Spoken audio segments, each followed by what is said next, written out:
Hello everyone, my name is Roya, and today is Top 5 Wednesday, which, as always, was created by Lainey, and I will leave her channel and the Goodreads group link down below so you can start your own Top 5 Wednesday. So anyway, today's topic is books to read by the fire, and this could be interpreted so many different ways. I'm kind of going with books that make good Christmas reads, not because they're necessarily like Christmas oriented, but because they have a lot to do with family, or they have a lot of profound statements you can take away with you, or they're in some way just really nice and comfortable. So here we go. Number one is Hyperbole and a Half by Ali Brosh. I think that this book is a lot of fun. It has a lot to do with family, and it has a lot to do with like just life in general. This book tells the story of it's kind of her graphic memoir of a bunch of different life situations, and some of it's really funny, and some of it is really like, wow, really? And it's just crazy, and it's a really interesting read. It's very quick to get through despite being like huge and really heavy. Number two is Miss Peregrine's Home for Peculiar Children.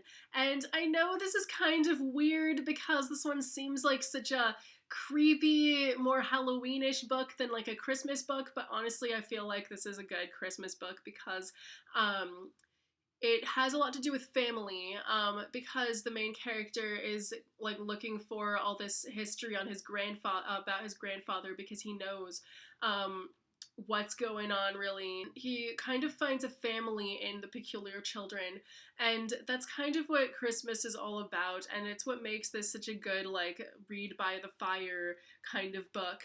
Number three is The Last Unicorn. And I know this doesn't seem like a Christmas book either. I know it's weird, but trust me, if you read it, you will see what I mean. Basically, it is about a unicorn and a couple other people who go in search of all the other unicorns in the world. So hard to describe why I feel like this book belongs on this list, but there are a lot of really profound statements. It's like an action-packed adventure, but not quite like an epic fantasy. It's more like, it's shorter, it's lighter, it's like something that's good to end the year with, I feel like. Number two is The Name of the Wind by Patrick Rothfuss.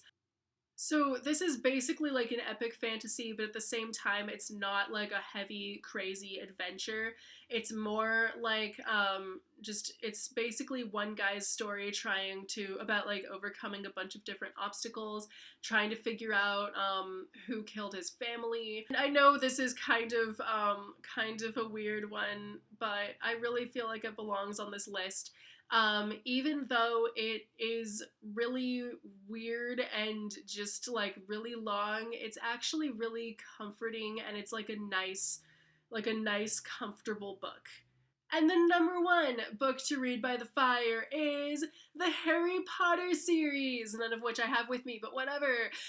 So I feel like the Harry Potter books are such good Christmas books, and I feel like a lot of other people are gonna put this on their list for this video as well. I'm definitely not the only one. Even though a lot of people die in like the later books, like overall as a series, Harry Potter is not that sad just the whole way through or anything like that. And it's a really awesome series. So anyway, I think most people will probably see where I'm coming from with that one, I hope. Anyway, those are my top 5 books to read by the fire.